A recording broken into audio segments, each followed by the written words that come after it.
On Chris Deals With It, I talk about the frameworks and methods I use to clear personal, creative, and professional roadblocks. My goal is to help others bridge the gaps between where they're at now and what they want to achieve. If you're new to the show, I'm an engineer, writer, parent, game designer, leader, and reader who leverages that experience to develop creative solutions to problems. An AI statement that all elements of this episode are products of the author, Chris Kreuter, and made without the use of any AI tools. Welcome to episode 67 of Chris Deals With It, Embracing the River. So this came from my October newsletter, which is something I put out every month.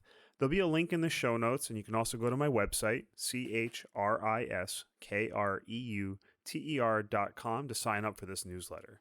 It's a great way to keep up with what I'm working on and thoughts like this. So I'm really thankful for the semi-hiatus that I took over the past few months. I wasn't forcing creative work. I was taking time to think and reflect. I even took a month off from a newsletter and podcasting. I'm happily back in a creative groove. I'm working on a new book project, producing these episodes. I even dipped my toes back into game design for a little while there. There are many reasons why that break was needed, reasons that led to feeling daunted, overwhelmed, and frustrated. It forced me to step back and evaluate where I am, who I am, and where I'm headed. It was time well spent and done with purpose. I've been growing disillusioned about my task list and how I organize things. This time it's less about my anxiety convincing me if I do things differently, everything's going to work out better. Lately I'm realizing that I've really become disillusioned by the endless amount of stuff that needs to get done. I keep desiring my to-do list to become manageable, something I can see on a single screen, wrap my head and hands fully around. I want to set out a plan for the day, accomplish it, and not turn around and see a new heaping pile of tasks in my inbox that need to be sorted and completed. Regardless of the tasks that do come to us, we need time to slow down and enjoy life. Rest, recuperation, smelling the proverbial roses. There is a finitude to our lives. Recent events have reminded this reality very starkly. There's only so much we can get done, and there will always be many more tasks left undone. I reckon this has always been the case throughout history.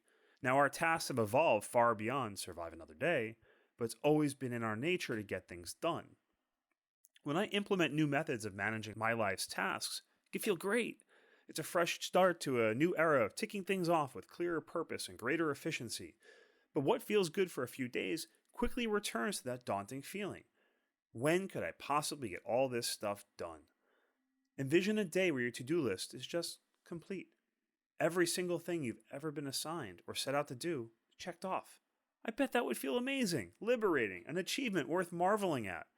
But how long will that moment of triumph last? A day? An hour? How soon will the next request, demand, email, task come in demanding your action? It's truly endless. And you know what? It's okay. Do we really want life to stop asking for our contributions? I do like getting stuff done. Sure, some tasks suck. They're tedious or come about because of mistakes we've made or cleaning up someone else's mistakes. I recognize that I'm fortunate to have a lot of agency over how I spend my time, and I don't ever take that agency for granted because it's not guaranteed. Given the state of the world, I even feel guilty sometimes over having any agency at all. It makes me want to do more and greater things because I do have it. I recently listened to an interview with Oliver Burkeman, and there's a link to that interview in the show notes, which offers up an amazing metaphor, the river. Rivers are consistently flowing, somewhat unpredictable things. No matter how much you work on the tasks within it, the river keeps flowing. It's nearly impossible to stop. The river changes throughout the course of our lives. Its level can rise or fall. Its path shifts. It can be calm or full of raging rapids. Sometimes the river floods and throws our lives into disarray. Regardless, we need to venture out into the water and do the best we can. Rather than viewing my task list as some object to be whittled down with some percentage of completion, I can just view it as an endless, ever-shifting river, and I'm fortunate enough to go into it. It's always going to be there, presenting tasks needing my effort. I can start each day at even par rather than feeling I'm already behind on my list. There's no use stressing about this endless flow of life. That's its nature, and I should feel fortunate for my opportunity to partake in it. I can view each day, each moment, as an opportunity to draw a few tasks from the river, complete them to the best of my ability, and if time and fortune allow, repeat. To some degree, we can construct an environment around this river. We can build embankments, bridges, even dams, a scaffolding around this endless stream of tasks. but these efforts can become ways of trying to transfer our individual finitude onto the river. If only we can contain the river, get it to flow in this very specific way. Perhaps then we can pause the flow long enough for us to take care of everything we need to take care of. That's not sustainable. There's a danger in looking to efficiency and automation as saviors from the endless river. And we can also train ourselves. We can improve our endurance and become stronger, more efficient swimmers, or build vessels to help us spend more time on the river without exhausting ourselves. There are countless methods for managing our lives and interacting with this river.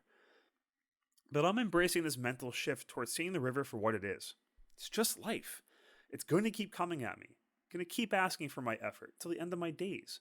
And even then, the river's going to keep flowing long after I'm gone. It's truly unlimited in scope. So why am I stressing over this fact? Our task lists are important things, as are the methods and organizational strategies to deal with them. But what's changing is my mental state towards its endless nature.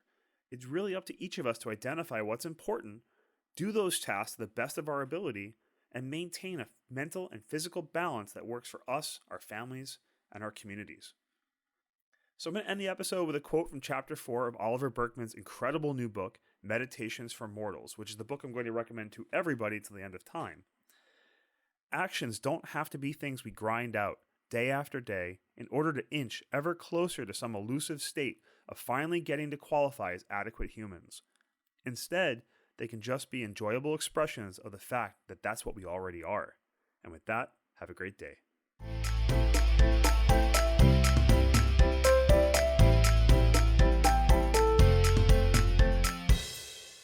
If you feel that Chris dealt with it, I'd appreciate your support of the show by sharing it with someone who might benefit.